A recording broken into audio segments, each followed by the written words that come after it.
después, eternamente, hay un lugar que nos permitirá encontrarnos. Perpetual, donde perduran los vínculos.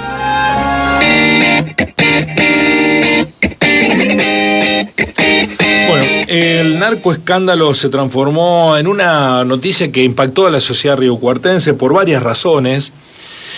Primero porque puso en visibilización lo que todo el mundo sabía respecto de que en Río Cuarto y hoy en casi todas las localidades, de hecho en el sur de la provincia de Córdoba esta semana, en Jovita, en Mataldi, detuvieron a gente encargada de comercializar drogas no autorizadas. Pero en Río Cuarto, el crimen de Claudio Lorenzo Torres, a quien se sindicaba en su momento como una especie de zar de la droga riocuartense, que sigue impune, lo mataron sicarios, generó una serie de detenciones, desbarataron una organización que la integraban Mariano Rivarola, Andrés Rivarola, Cristian Fabián Ortiz y Gabriel Bossi, y también se montó una escena mediática con Patricia Burrell, la ministra de Seguridad, a la cabeza. Después vino acá Elisa Carrió, también aprovecharon políticamente ese caso, mostraron un gran despliegue, todos los elementos secuestrados, autos, lavarropa, televisores, plasma, pero droga no apareció por ningún lado. La causa, con el paso del tiempo, como todas las otras cosas, fue siendo tapada por capas de información de otros hechos, pero lo cierto es que muchos de los que fueron detenidos inicialmente recuperaron la libertad, otros aún no. Hay un crimen impune porque la justicia provincial nunca descubrió quién mató a Torres. Y algunas semanas fueron sobreseídos los contadores que estaban acusados de lavado. Uno de ellos, Martín Boyero, que en la organización o en la acusación se lo acusa de haber prestado colaboraciones en actividades ilícitas llevadas adelante por esta organización criminal. ¿De qué se lo acusan? Bueno, de lavar el dinero, maniobras tendientes a poner a circular en el mercado dinero proveniente de ilícitos penales con el objeto de darle apariencia de origen lícito. También acusaron a los contadores, que han sido sobreseídos. Voy a tomar contacto con uno de ellos, Martín Damián Boyero. Martín, contador, buen día, un gusto. Guillermo Jeremías lo saluda, ¿cómo le va? Buen día, Guillermo. Muchísimas gracias por el espacio. Bueno, saludo a toda la mesa, al equipo y bueno, y a toda la audiencia. Bueno, espero haber recuperado con el mínimo pero inevitable rigor esta historia que usted la ha sentido en su rol profesional. La novedad es que han sido sobreseídos, se los sobreseyó plenamente de las responsabilidades por las que se los imputó, contador. Sí, yo puntualmente la realidad es que tengo conocimiento puro y exclusivamente de lo que fue el caso mío. La verdad que la restante colega y el resto de la gente sinceramente no los conocía, no tengo ni idea quiénes son, y sí coincido por ahí con las palabras tuyas, ¿no? De este montaje que se había armado en ese momento. La realidad es que pecamos, digo yo, se pecó, fuimos si querés acusados por el hecho de formarnos, de capacitarnos día a día en nuestra profesión. Mi estudio contable, mi estudio junto con mi equipo de trabajo, para lo único que nos dedicamos siempre fue con actividades relacionadas al agro. Ese es nuestro fuerte en asesoramiento. Y en el año 2017 con la famosa esta ley de exageramiento fiscal que había puesto a disposición Macri para la reparación histórica de los jubilados. El blanqueo. El famoso blanqueo, sí. Por ahí vi que se malinterpreta esa palabra, pero en definitiva sí era exteriorizar parte de bienes que algunos tenían declarado o no en el exterior, y bueno, y había una serie de beneficios. Nosotros somos un estudio de interconsulta de varios estudios contables de la región, que por una cuestión de logística o por capacitaciones que acá a nosotros nos quedan cerca y a ellos se le hace muy lejos, todavía no estaba todo esto que surgió después de la pandemia con todo el avance tecnológico, así es que siempre fuéramos, digamos, un estudio de interconsulta. En ese periodo se llevan a cabo numerosos exteriorizaciones, yo diría más de 100 en el estudio, Y bueno, por una simple mención en la cual a uno de los acusados le preguntaron cómo se había recibido, y lo único que dijo a través de un contador que nos ayudó en la última materia, a mí y a un grupo de compañeros, a presentar la última materia con la cual nos recibimos, que una persona inteligente, etcétera. En virtud de eso, la fiscal ad hoc fue que armó toda una hipótesis, digamos, totalmente sin sustento, sin nada, o sea, era acusar sin tener un solo elemento. En menos de 14 horas de la declaración de este chico, al otro día fue el allanamiento, el día 12 de marzo del 2019, fue que bueno, que prácticamente la llevó a armar el requerimiento que derivó en la famosa imputación, que es un estado de sospecha, ¿no? Uh-huh. ¿Y a partir de allí qué pasó? ¿Lo imputaron a usted, Martín? Ahí me imputaron en carácter de sospechado. La verdad que no entendía ni siquiera de qué me hablaban, a quién me nombraban, nada, siempre me puse a disposición. Claramente que esto mediáticamente vendía muchísimo, y esto con todo el respeto hacia la profesión de ustedes, vendía, digo, desde el punto de vista del fomento que había desde atrás de Patricia Burrich y todo esto, ¿no? En los tuiteos y en un montón de cosas. Uh-huh. Y claramente estaban buscando querer cerrar un círculo, y entiendo que por ahí quisieron ver en alguna figura, porque faltaban los contadores, y bueno, era tratar de terminar de armar rápido el círculo, y bueno, mi crítica es pura y exclusivamente hacia el Ministerio Público Fiscal, al punto tal que con la colaboración del doctor Gustavo Zucchiati, una amiga personal que la ex jueza federal Clara Curtino, bajaron automáticamente, se pusieron a disposición mía, y ahí empezamos una batalla en la cual pedimos la nulidad de ese requerimiento, donde se me declaraba como sospechoso. Fuimos a la Cámara, si bien sabíamos que la nulidad es de carácter restrictivo y muy excepcional, la verdad que nos trajimos muy buenas conclusiones por parte de la Cámara Federal, y bueno, después, gracias al buen accionar tanto del juzgado en sí, ¿no? Y todo su equipo, terminó lo que tenía que terminar, que era con la verdad, que no teníamos absoluta, por lo menos de mi parte, no tenía absolutamente nada que ver, pero sí todo ese montaje mediático, lo cual, no sé, vinieron con 50.000 equipos tecnológicos, revisaron todo el estudio, allanaron nuestras casas, y no se llevaron absolutamente nada, porque no teníamos nada. Es decir, nunca entendí por qué estuve sentado ahí, y nunca entendí por qué tuve que pasar por estos 3 años. Claramente, hoy estoy tratando de entender cuál es el mensaje y el aprendizaje de todo esto, ¿no? Sí, estoy leyendo la resolución para que los oyentes lo tengan como referencia. Respecto a esto que menciona, ¿por qué van al estudio de Boyero? Bueno, porque uno de los detenidos dice que es amigo de alguien que trabajaba en el estudio de Boyero, pero en la resolución dice no se pudo corroborar que Pereira, el mencionado, haya trabajado en el estudio contable de Boyero. Si bien, de acuerdo al allanamiento practicado en el estudio contable de Boyero, se determinó que en la nómina de empleados de ese estudio figura Farid Hit, compañero de estudio del encartado Pereira, de acuerdo con sus dichos. Esta circunstancia solo acreditaría que el nombrado Pereira conoce a Boyero, lo que de plano reconoció el mismo Boyero en momento de prestar declaración, y coincido con lo referido por el mencionado Hit. Es decir, que a usted lo responsabilizan de lavar dinero de la droga en Río Cuarto para comprar bienes con dinero mal habido, porque uno de los sospechados dice que es amigo de alguien que trabaja en su estudio. ¿Así llegaron a la causa, Martín? Así llegaron. De hecho, a la fiscal ad hoc, que está actualmente, en su momento cuando nosotros pedimos la nulidad, conjuntamente el fiscal el jefe de los fiscales, Aira Berian, sacó una nota que salió, creo que en el diario Altil, donde decía que claramente digamos una persona que confundía muchísimo los actos, que a él se le hacía prácticamente insostenible mantener la prueba, o sea, había sido muy crítica hacia esta fiscal, ¿no? Y la verdad que a mí me gusta meterme con las instituciones, soy respetuoso de todo, y es tal cual como vos lo planteas, porque uno dijo, el otro dijo, decía, acá era algo concreto y, como te digo, nunca lo terminé de entender. Mi afán por ahí de tener esa, si querés, característica de académico, que me gusta explicar, porque me gusta tratar de transmitir el conocimiento que uno tiene.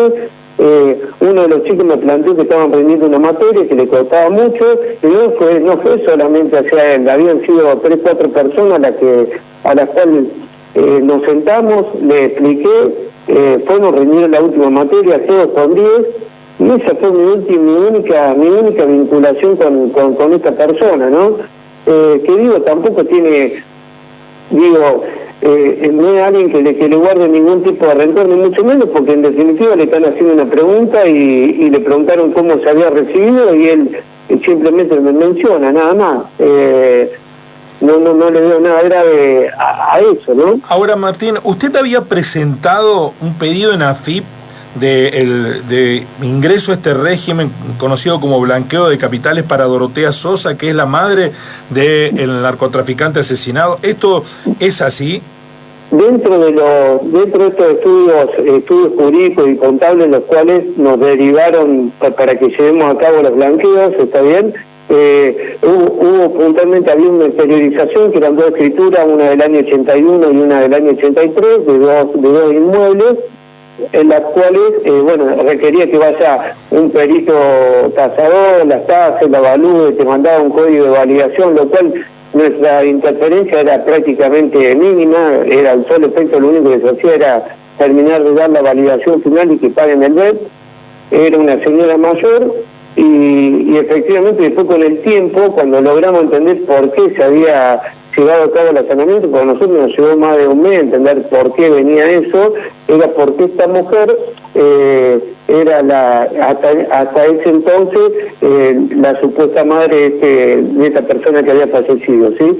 En la cual reitero, y acá quiero hacer una salvedad, que la ley del lavado de activos comienza en septiembre del 2011. Si yo realmente hubiese visto algo raro en la escritura o en lo que fuese, yo estoy obligado a informarlo en el régimen de operaciones sospechosas, ¿sí? En la UIF, lo cual no había ningún elemento. Y cuando se pide el levantamiento del secreto fiscal, claramente eso podría haber sido aclarado por quien emitió el informe, pero bueno, queda ahí al margen. Sí, quiero agregar, perdóneme Martín, que en la propia resolución dice: no se pudo corroborar que Boyero haya sido efectivamente el contador de Torres, toda vez que no se halló documentación que acredite tal hipótesis. Pero mientras tanto marche preso, no estuvo detenido, sí imputado pero no detenido. Sí, lo que pasa es que está la famosa pena del banquillo. Hoy ustedes están llevando o tomando conocimiento de lo que es el caso de Natalia de Nigri, salvando la distancia, ¿no? Sí, pero sí. La realidad es que yo a donde voy sé que salgo, y hoy la materia o la herramienta informática que tiene cualquier persona es googlear, está bien, y la verdad que cuando uno googlea es feo, ¿no? Ver tu nombre, ver todo eso y más allá de que hoy diga salvaguardar el buen nombre y honor, que me hubiese gustado que con el mismo énfasis que se comunicó en ese momento, se hubiese comunicado de la misma manera, digo, por las instituciones, no tiene nada que ver con la parte del medio que ustedes ejercen.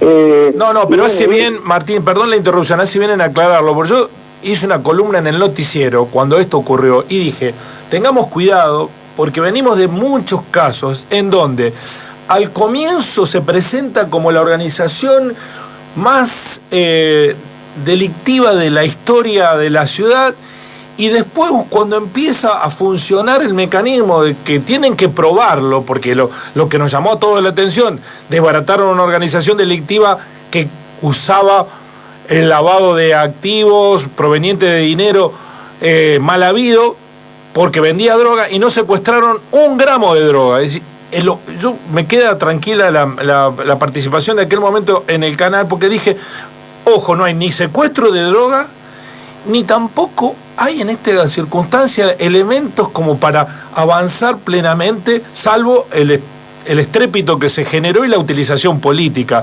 Así que está bien que usted lo diga, nosotros tenemos con responsabilidades, hay que advertir respecto de estas cuestiones, y como dicen los chicos, no comerse la curva ni de lo que te dice la justicia, ni menos de lo que te dicen los políticos que usan las causas en su favor. Nos queda esa tranquilidad, pero bueno, el daño ya está hecho, ¿entiende usted, Martín? Sí, la realidad es que sí, uno se sabe sobreponer estas cosas, digo, esto no es ni a modo de victimización ni nada. A mí me había tocado el año antes al allanamiento perder una hija prácticamente de manera instantánea y la verdad que te hace ver la vida de otra manera, lo cual a mí me permitió sobreponerme. Sí tengo mi crítica hacia el Consejo Profesional de Ciencia Económica, en la cual estamos totalmente desamparados. Conmigo, salvo haber mandado el deber que es obligatorio para que el allanamiento no sea nulo, la verdad que después nunca nadie se comunicó conmigo. Los contadores tenemos que hacer una crítica, que es la actividad profesional tal vez más avasallada en los últimos 10 años, donde nos pisotean de todos lados. Pero los culpables claramente somos nosotros, porque nos vivimos mirando el ombligo, ¿sí? Y uno mira otras instituciones como el Colegio de Abogados, el Colegio de Escribanos y así, y trabajan de manera conjunta, en forma colegiada, y cuando pasa algo, en realidad están todos ahí para responder y para apoyarse solidariamente. Yo te miento si te digo que recibí el apoyo salvo de mis amigos, colegas, pero de otro en absoluto, al contrario, tuve que ir personalmente yo a pedir explicaciones y no dejaron desamparado a la buena de Dios. Agradezco de haber tenido los medios y la gente que me pudo acompañar y me pudo apoyar en todo este proceso, pero a otra persona la verdad que se le hubiese tornado prácticamente imposible, ¿no? Finalmente, ¿qué cree hoy que, viendo en perspectiva, qué pasó? ¿Qué motivó estos hechos que todavía han dejado un daño, supongo, en su prestigio profesional, difícil de recuperar? Yo puedo hablar particularmente sobre lo mío. La verdad que, como te digo, por el resto de la cosa, como no conozco al resto de las personas, ni siquiera a mi colega la conozco ni físicamente, ni la sentí nombrar por primera vez cuando fue todo esto. La otra contadora, digamos, el que estaba, exactamente. Que también fue sobreseída. Exactamente. Si tengo que hablar netamente en lo personal, nada, es muy feo cuando, o sea, la sensación que me dio a mí es, digamos, el poderío político metiéndose por ahí en cuestiones que eran netamente judiciales. La verdad que me molestó. No milito para ningún tipo de partido, simplemente hago una crítica constructiva, ¿está bien? Era feo, o sea, es feo cuando uno como digamos, espacio político, una de las temáticas es la que más mide, por ahí es la que más hincapié hace y por ahí no se da cuenta que está por ahí generando mucho daño que después es irreparable. La verdad que por las medidas que en su momento tomó la expresidenta, hoy al Estado, digamos, a la justicia en sí no se le podía reclamar prácticamente absolutamente nada, y si le va a reclamar será de acá 20 o 30 años cuando se termine de dirimir en la instancia superior, que sea en la Corte o en la Corte Interamericana de los Derechos Humanos. Pero la realidad es que no es mi intención, me equivoco del aprendizaje. Todo lo que puedo trasladar como conocimiento hacia mis colegas lo hago y a seguir adelante. Esto es sobreponerse, avanzar, y el daño ya está hecho. Siempre digo de mirar la mitad del vaso lleno, quedarme con el aprendizaje y ir hacia adelante. Contador Boyero, muchísimas gracias, muy amable. No, gracias a usted por el espacio y siempre a disposición. Abrazo grande. El contador Martín Damián Boyero, que junto con la contadora, voy a buscar el nombre, tengo la resolución en la mano, Silvia Noemí Andarnelo, fueron los dos contadores imputados como los lavadores de la plata proveniente del narcotráfico. Hace un par de semanas atrás fue emitida la resolución que lo sobresede esta cuestión.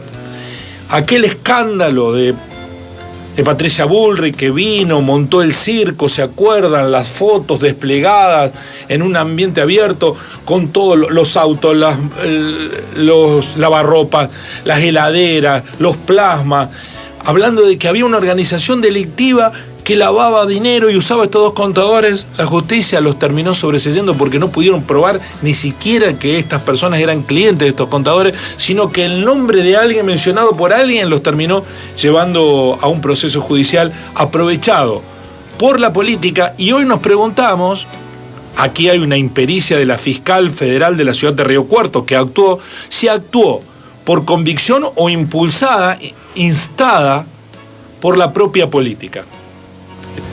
No tenemos respuesta. Así son las cosas.